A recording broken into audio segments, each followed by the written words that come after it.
So for many students, this is the biggest decision that they'll make. It's whether to go to uni or not straight after school.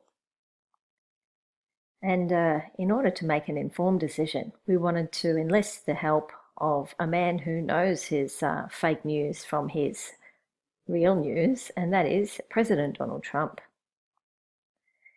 The reason that many parents, or most parents, want their children to go to university is the same reason that most students want to go to university. And that is because we've all seen graphs or statistics that look like this. See here, we've got a trajectory that goes up. And the higher your level of education, so here we're at postgrad, master's or PhD, the higher your level of education, the higher your earnings. So for most of us, it's a pretty simple decision if we look at this saying, great, I'll definitely go to university because that means I'll earn more than people with a VET qualification. But is that all there is to know? Well, in the last couple of years, we've seen more and more articles like this coming out because universities no longer offer the number of places for university degrees that'll match with people getting jobs in those fields when they get out. Instead, what has happened is that a lot of people are being overeducated and they can't fill those entry-level positions for new graduates.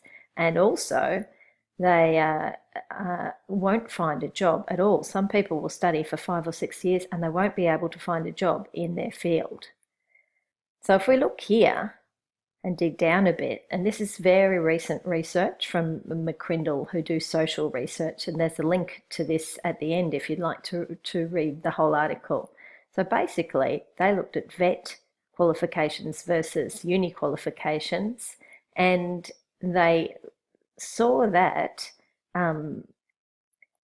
56,000 is the median income for VET graduates, and 54,000 is the median income for people with a bachelor's degree, the first degree that you get when you finish university.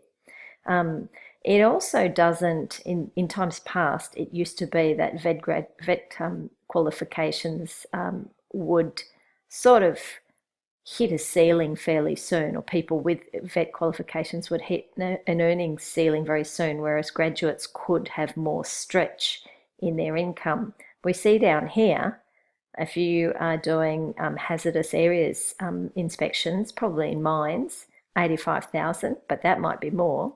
And being a dentist, 80,000. Second myth that they had a look at was the employability, and this is probably the big one for high school students thinking about whether to go to uni or choose a different pathway. Most people here thought that you'd be better off with a university degree, but actually 78% of people with VET qualifications are employed after training.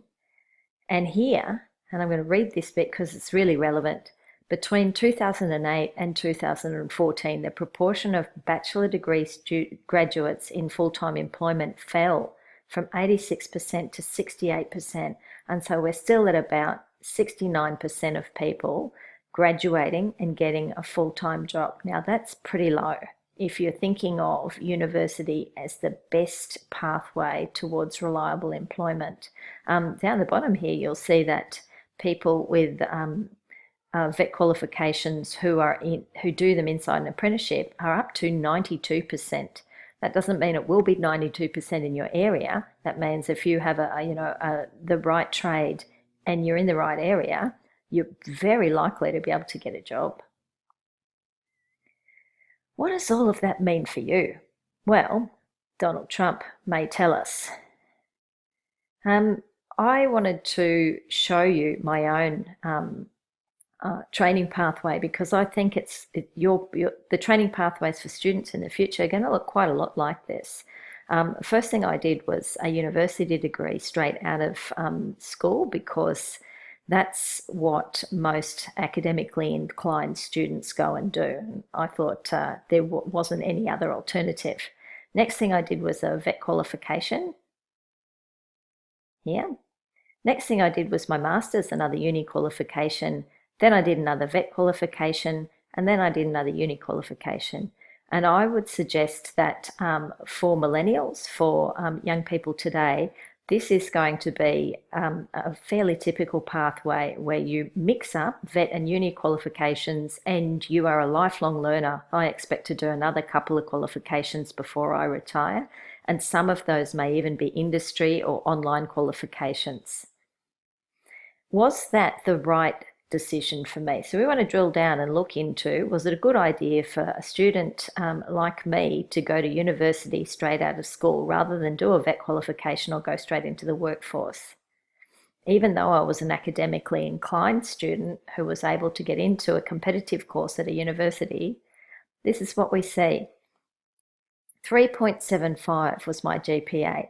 I was a fairly lackluster student who didn't turn up to a lot of exams. We know that a pass rate at university is a 4 and the highest you can get is a 7. So if we look at that number, it's clear that I didn't pass a lot of my units, and I actually had to do extra time at the end. So on reflection, for me, it wasn't the right time for me to go straight to uni, because I'm quite a practical sort of person. On the other hand, I did my Cert 4 in small business management, and that helped me open my own small business, which was a very successful small business. After that, I decided that I wanted to go into something else, and I went and did my master's. So you see the GPA here reflects that. With a high of 7, there's a 6.6. This was the right course for me at the right time in my life. I was able to fulfill my potential. Whereas when we go back to the bachelor's degree here, I would say I was young and sort of directionless and going to uni because I didn't know what else to do. So we look again, was that a bit of a fluke? Well, I did my Cert 4 in training and assessment, which was a fantastic qualification for me in terms of finding employment in a tight employment market in the industry I was in at the time. And then we look up here when I did my secondary diploma, we see that again, we're closer to the 7 mark than the 4 mark. So once again, I had aptitude that was unlocked here and unlocked here. Wasn't unlocked here because I was not mature enough to go to university at that time. So what does this mean for you? This doesn't mean that you shouldn't go straight from school to uni. It doesn't mean that you should chuck uni altogether. All it means is that you should really have a research into why you're doing uni, what you want to get out of it, and where you think the pathway will be. Here are a couple of references that you can look at, and if you wanted to contact me about more information, please email.